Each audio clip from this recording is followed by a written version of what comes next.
Praise the Lord. இன்றைய அப்பத்துணிக்க நிகழ்ச்சியிலே உங்களை சந்திக்கிறதுல மிக்க மகிழ்ச்சி அடைகிறேன். இந்த நாளிலும் நாம் ஒரு தலைப்பிலே நாம் தியானிக்க போகிறோம். அந்த தலைப்பு என்ன கேட்டீங்கன்னா, கதவுகள் தானாய் திறக்கும். ஆமீன். கவனிங்க, யாருக்கு கதவுகள் தானாய் திறக்கும் என்று நீங்கள் கேட்டீங்கன்னா, ஒரு காரியத்தை நான் உங்களுக்காக வாசிக்கிறேன்.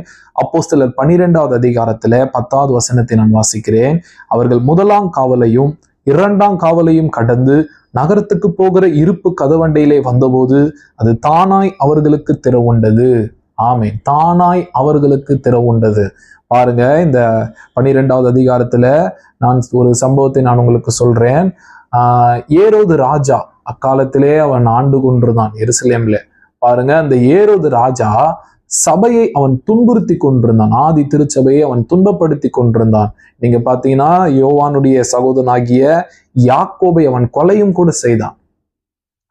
அந்த சம்பவம் அன்னைக்கு இருந்த யூத ஜனங்களுக்கு அது பிரியமா இருந்தபடினாலே அவன் பேதுருவையும் அவன் பிடிக்க தொடர்ந்து பேதுருவை பிடித்து அவனை சிறைச்சாலையில் வைத்தான். இல்லையா? அந்த சிறைச்சாலை எப்படிப்பட்ட சிறைச்சாலை கேட்டீங்கன்னா, அது ஒரு ஒரு ஒரு ஸ்ட்ராங்கான ஒரு பிரிசன். அது எப்படின்னு கேட்டீங்கன்னா, பாருங்க, அந்த பேதுருவை அவன் சிறைச்சாலையில் அடைத்து அவனை சங்கிலிகளினால் அவன் கட்டி வைத்தான். சங்கிலிகளினால் கட்டி வைத்தது மாத்திரமல்லாமல் வகுப்புக்கு 4 காவலர். இல்லையா? ஒரு வகுப்புக்கு 4 காவலர்கள். அந்த மாதிரி 4 வகுப்புகளை அவனுக்கு பாதுகாப்பாய் கூட வைத்திருந்தான். அவனை சுற்றிலும் காவலர்கள். அது மாத்திரம் கிடையாது, ஒரு இருப்பு கதவினால் அந்த சிறைச்சாலை அவன் அடைத்து வைத்திருந்தான். இல்லையா? இருப்பு கதவு. பாருங்க, இது ஒரு ஸ்ட்ராங்கான கதவு. இல்லையா? இரும்பு கதவு. அது ஒரு ஸ்ட்ராங்கான கதவு.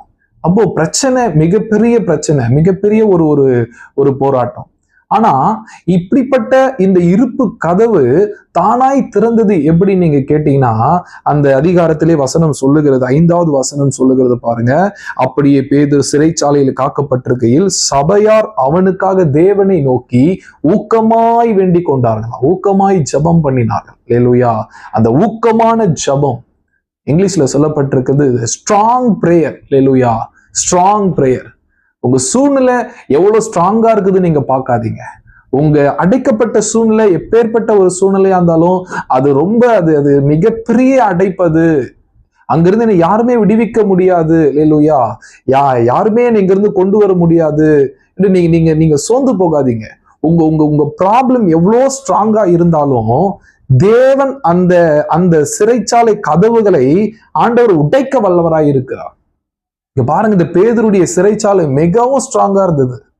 ஆனா அவங்க பிரேயர் அதை காட்டிலும் ஸ்ட்ராங்கா இருந்தது. இல்லையா? அவங்களுடைய அந்த ஊக்கமான ஜெபம், ஒரு தேவன் தூதனை அனுப்பி அந்த சங்கிலிகளை கர்த்தர் கழட்டி போட்டார். அந்த 4 காவல்களை, அந்த வகுப்புகளை கர்த்தர் கடந்து அந்த இருப்பு கதவண்டையில வரும் பொழுது அந்த இருப்பு கதவு அவர்களுக்கு தானாய் திறவுண்டதான். இல்லையா? இன்றைக்கு உங்களுக்கு கூட ஊக்கமாய் நீங்க ஜெபம் பண்ணி பாருங்க. உங்க பிரச்சனை எவ்வளவு பெரிய பிரச்சனையா இருந்தாலும், இல்லையா, அது தானாய் உங்களுக்கு திறவுண்டும். அல்லேலூயா. நீங்க எப்பேற்பட்ட ஒரு மரண போராட்டத்தை நீங்க அடைக்கப்பட்டிருந்தாலும், மிகப்பெரிய பிரச்சனையினால நீங்கள் அடைக்கப்பட்டிருந்தாலும், திரும்ப அந்த மாதிரி பிரச்சனையில போனவங்க வெளியே வந்ததே கிடையாதுன்னா அப்படி சொல்லப்பட்ட ஒரு சூழ்நிலை நீங்க இருந்தாலும் இந்த நாள்ல சோர்ந்து போகாதீங்க. நீங்க ஊக்கமா ஜெபம் பண்ணுவீங்க. ஆனா ஆண்டவர் உங்களை அந்த சிறைச்சாலையில கதவுல இருந்தும் ஆண்டவர் உங்களை வெளியே கொண்டு வர முடியும். நீங்க ஊக்கமாய் ஜெபிக்கும் பொழுது அந்த சிறைச்சாலை கதவுகள் உங்களுக்கு தானாய் திறக்கும். இல்லையா? தானாய் திறக்கும். நீங்க அந்த கதவை உடைக்க நீங்க போராடாதீங்க. மாறா நீங்க ஒன்று செய்யுங்க, நீங்க ஜெபம் பண்ணுங்க. நீங்க ஊக்கமா நீங்க ஜெபம் பண்ணும் பொழுது தேவன் அதை தானாய் திறக்க பண்ணுவார். அல்லேலூயா. அவர்கள் கதவண்டையில் வந்தபோது அது தானாய் திறவுண்டதான். இன்னொரு காரியத்தை நான் சொல்லுகிறேன். அப்போஸ்தலர் 16வது அதிகாரத்துல இப்படிதான் அப்போஸ்தலனாகிய பவுலும் ஒரு சிறைச்சாலை அவர் அடைக்கப்பட்டிருந்தார். பாருங்க, அந்த நடு ராத்திரியிலே அப்போஸ்தலனாகிய பவுலும் சீலாவும் அவர்கள் தேவனை நோக்கி ஜெபம் பண்ணி துதித்த பொழுது சடுதியிலே தேவன் ஒரு அஸ்திபாரங்களை கர்த்தர் அசைய பண்ணினார். அந்த அஸ்திபாரங்களை அவர் அசைய பண்ணும் பொழுது எல்லா கதவுகளும் திறவுண்டதான். அல்லேலூயா. யார் அதை போய் திறக்கல, ஆனா அது தானாய் திறந்தது. ஆட்டோமேட்டிக்கா அது திறந்தது. காரணம், பவுலும் சீலாவும் ஊக்கமாய் அவர்கள் ஜெபம் பண்ணினார். அல்லேலூயா. ஊக்கத்தோடு அந்த நடு ராத்திரியில அவர்கள் கால்கள் தொழு மரத்துல கட்டப்பட்டிருந்தது. ஆனா அவர்கள் பரலோகத்தின் தேவனை நோக்கி அவர்கள் ஊக்கமாய் ஜெபித்த பொழுது அவர்கள் கதவுகளை தேவன் தானாய் திறக்க பண்ணினார். அவர்களோடு கூட சேர்ந்து அநேகருடைய கதவுகளை தேவன் தானாய் திறக்க பண்ணினார். அல்லேலூயா. இன்னைக்கு உங்களுடைய கதவுகளை கூட ஆண்டவர் தானாய் திறக்க பண்ணுவார். நீங்க எப்படி இதுல இருந்து வெளியில வர போறேன்றது யோசிக்காதீங்க. மாற நீங்க முழங்கால் படியிட்டு ஆண்டவரை நோக்கி நீங்கள் ஜெபம் பண்ணும் பொழுது, ஊக்கமாய் நீங்கள் ஜெபம் பண்ணும் பொழுது ஆண்டவர் உங்கள் கதவுகளை எல்லாம் தானாய் திறக்க பண்ணுவார். பெரிய மலை போன்ற பிரச்சனைகள் முன்பாக இருந்தாலும் கூட நீங்க ஊக்கமாய் ஜெபம் பண்ணும் பொழுது ஆண்டவர் அதை தானாய் மாற்றி போட்டுருவார். அல்லேலூயா. எந்த மனுஷனுடைய உதவியும் உனக்கு தேவையில்லை. நீ ஜெபம் பண்ணிப்பார், ஆண்டவர் உன் கதவுகளை தானாய் திறக்க பண்ணுவார். ஆகையினால தேவ பிள்ளையே, இந்த காலை நேரத்தில் இதை கேட்டுக்கொண்டிருக்கிற நீ ஊக்கத்தோடு ஜெபம் பண்ணு.